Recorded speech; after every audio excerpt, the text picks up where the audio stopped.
जयपुर विकास प्राधिकरण के क्षेत्राधिकार में शामिल नए 632 गांवों और कस्बों के नियोजित विकास को लेकर बड़ा फैसला किया गया और इस फैसले के अनुसार जेडीए रीजन में शामिल किए गए नए इलाकों में विभिन्न गतिविधियों की स्वीकृति अब दी जाएगी। मामले में आखिर क्या है फैसला, क्या फैसला किया गया है और नए इलाके में कहां और किस गतिविधि की स्वीकृति दी जा सकती है, जानने के लिए देखिए एक खास रिपोर्ट।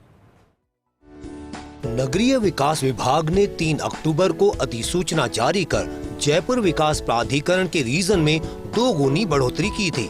जेडीए रीजन 3000 वर्ग किलोमीटर से बढ़ाकर करीब 6000 वर्ग किलोमीटर कर दिया गया। जेडीए रीजन में 632 नए राजस्व ग्राम और नगर पालिका क्षेत्रों को शामिल किया गया। जेडीए रीजन में नए शामिल करीब 3000 वर्ग किलोमीटर क्षेत्र में किस तरह विभिन्न लैंड यूज के तहत विभिन्न गतिविधियों की स्वीकृति दी जाए, इसके लिए जेडीए ने राज्य सरकार की ओर से पिछले वर्ष 14 अक्टूबर को अधिसूचित किए गए development promotion and control regulations अपनाने का फैसला किया है। जेडीए का मौजूदा मास्टर प्लान केवल पुराने रीजन में ही लागू है। मौजूदा मास्टर प्लान की वैधता सितंबर 2027 तक है। जेडीए में शामिल नए रीजन में कोई मास्टर प्लान लागू नहीं है। जेडीए की ओर से पूरे 6000 वर्ग किलोमीटर इलाके के लिए वर्ष 2047 की आवश्यकता के अनुसार नया मास्टर प्लान बनाया जाना है। ऐसे में नए मास्टर प्लान के लागू होने तक जेडीए इस नए इलाके के नियोजित विकास के लिहाज से राज्य सरकार की ओर से लागू डीपीसीआर के तहत विभिन्न लैंड यूज के तहत गतिविधियों की स्वीकृति देगा। जेडीए की कार्यकारी समिति की हाल ही हुई बैठक में यह फैसला किया गया है। नए गांवों में जेडीए विभिन्न गतिविधियों की स्वीकृति डीपीसीआर के तहत देगा। राज्य सरकार ने पिछले वर्ष 14 अक्टूबर को डीपीसीआर अधिसूचित किए थे। जेडीए ने इन नए गांवों में इन्हीं डीपीसीआर को लागू करने का फैसला किया है। जेडीए की पिछले दिनों हुई कार्यकारी समिति की बैठक में फैसला किया है। जेडीए रीजन में शामिल किए गए 632 नए गांवों में लागू ये डीपीसीआर होंगे। राजस्व ग्राम की आबादी के 500 मीटर की परिधि में स्वीकृति दी जाएगी। डीपीसीआर की तालिका 8A में निर्धारित लैंड यूज के अनुसार स्वीकृति दी जाएगी, जबकि राजस्व ग्राम के शेष भाग में लैंड यूज की स्वीकृति दी जाएगी। डीपीसीआर के तहत परिधि नियंत्रण क्षेत्र के अनुसार लैंड यूज की स्वीकृति दी जाएगी। इस हिस्से में तालिका 8 के अनुसार स्वीकृति दी जाएगी। इन गांवों में नेशनल और स्टेट हाईवे के दोनों तरफ 500-500 मीटर परिधि में मंजूरी मिलेगी। डीपीसीआर के तहत हाईवे डेवलपमेंट कंट्रोल जोन मानते हुए मंजूरी मिलेगी। विभिन्न लैंड यूज के तहत जेडीए विभिन्न गतिविधियों की स्वीकृति देगा। डीपीसीआर की तालिका 8, 8A और 9 के अनुसार स्वीकृति मिलेगी। डीपीसीआर में विभिन्न गतिविधियों के लिए मानक निर्धारित किए गए हैं। सड़क की न्यूनतम चौड़ाई, भूखंड का न्यूनतम आकार और बड़े छोटे शहरों के अनुसार मानक निर्धारित किए गए हैं। इन्हीं मानकों के तहत नई गतिविधियों की जेडीए स्वीकृति दे सकेगा। जेडीए रीजन में शामिल दूदू, फागी, मनोहरपुर में भी स्वीकृति दी जाएगी। इन तीनों नगर पालिका क्षेत्रों में भी जेडीए डीपीसीआर के तहत स्वीकृति देगा। इन नगर पालिका क्षेत्रों में फिलहाल कोई मास्टर प्लान लागू नहीं है और न ही मास्टर प्लान बनाने के लिए अधिसूचना जारी की गई है। नगर पालिका क्षेत्र में आवेदित स्थल के आसपास हुए विकास और आसपास की मौजूदा भौतिक परिस्थितियों, टाउनशिप नीति, भवन विनियम और डीपीसीआर के मानकों के अनुसार जेडीए स्वीकृति देगा। विभिन्न लैंड यूज की गतिविधियों की जेडीए स्वीकृति देगा। इन गतिविधियों की तकनीकी स्वीकृति के लिए अधिकृत किया जाएगा। जेडीए के निदेशक नगर आयोजना को अधिकृत किया जाएगा। जेडीए रीजन में शामिल नए 632 गांवों की भूमि पर विभिन्न गतिविधियों की स्वीकृति देने के लिए 3 अलग अलग इलाके निर्धारित किए हैं। इनमें एक है इन गांवों से गुजरने वाले नेशनल हाईवे और स्टेट हाईवे के दोनों तरफ का इलाका। दूसरा है इन गांवों की ग्रामीण आबादी की 500 मीटर परिधि का इलाका और तीसरा है इन दोनों इलाकों के बाद गांवों का बचा हुआ इलाका। इन गांवों के ग्राम आबादी के 500 मीटर की परिधि में स्वीकृति मिलेगी। विभिन्न लैंड यूज की गतिविधियों की स्वीकृति मिलेगी। डीपीसीआर के तहत ग्राम आबादी विस्तार के अनुसार स्वीकृति मिलेगी। डीपीसीआर के तालिका 8A के अनुसार विभिन्न लैंड यूज की जेडीए स्वीकृति देगा। तालिका 8A में तालिका 8 और तालिका 1 के अनुसार स्वीकृति मिलेगी।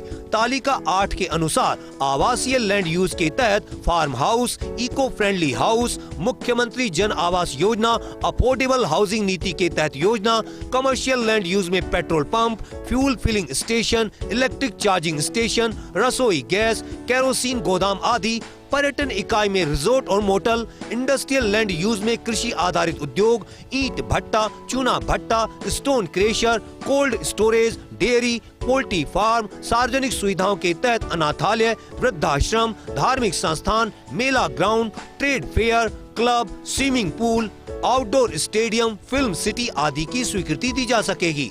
डीपीसीआर की तालिका 1 के अनुसार स्वतंत्र आवास, आवासीय योजना, फार्म हाउस, पर्यावरण मैत्री आवास, फ्लैट्स, ग्रुप हाउसिंग, मुख्यमंत्री जन आवास योजना और अफोर्डेबल हाउसिंग के तहत स्वीकृति आवासीय योजना, हॉस्टल, विद्यालय, clinic, dispensary, diagnostic centre, day care centre, library, अनाथालय, धर्मशाला, वृद्धाश्रम, सामुदायिक भवन, नर्सरी और स्विमिंग पूल आदि अनुज्ञेय गतिविधियों की स्वीकृति दी जा सकेगी। डीपीसीआर की तालिका 1 के अनुसार अनुमति योग्य गतिविधियों की भी स्वीकृति मिलेगी।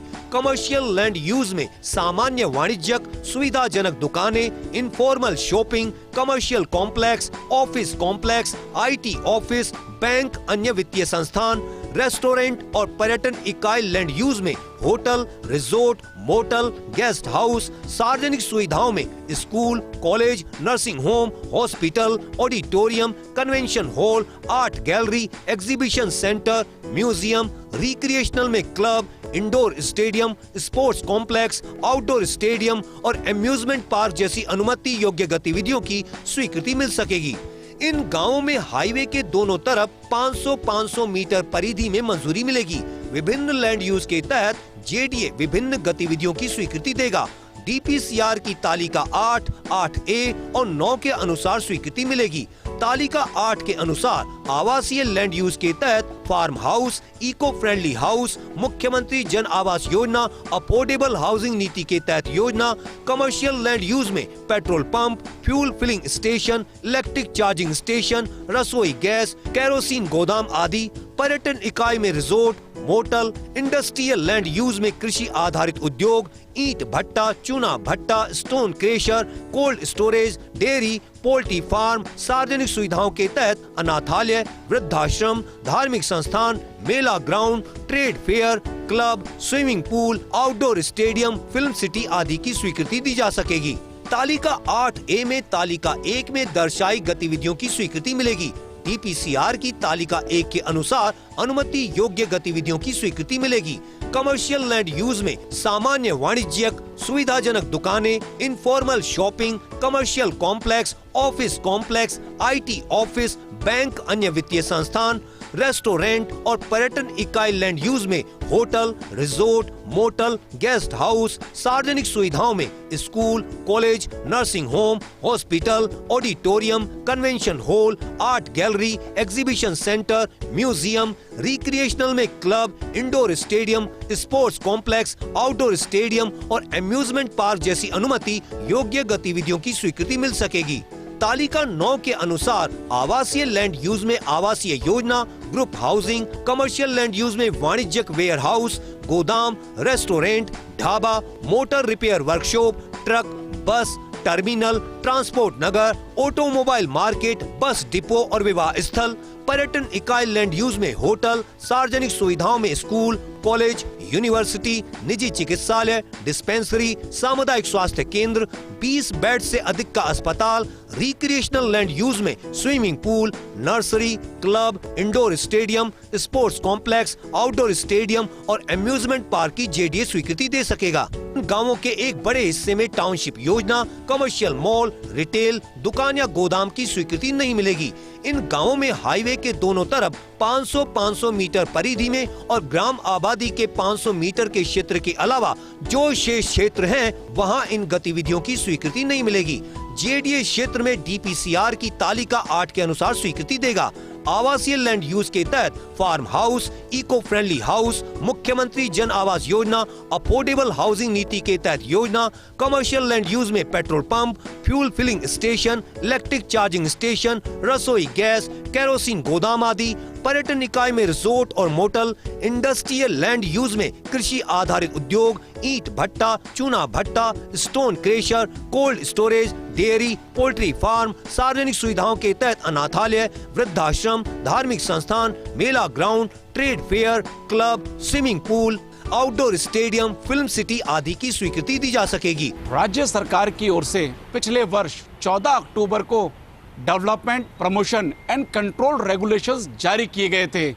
जेडीए अब इन डीपीसीआर के आधार पर ही अपने रीजन में शामिल किए गए नए इलाके में विभिन्न लैंड यूज के तहत विभिन्न गतिविधियों की स्वीकृति दे सकेगा। कैमरा पर्सन विनोद के साथ Abhishek Srivastava, first India news, Jaipur.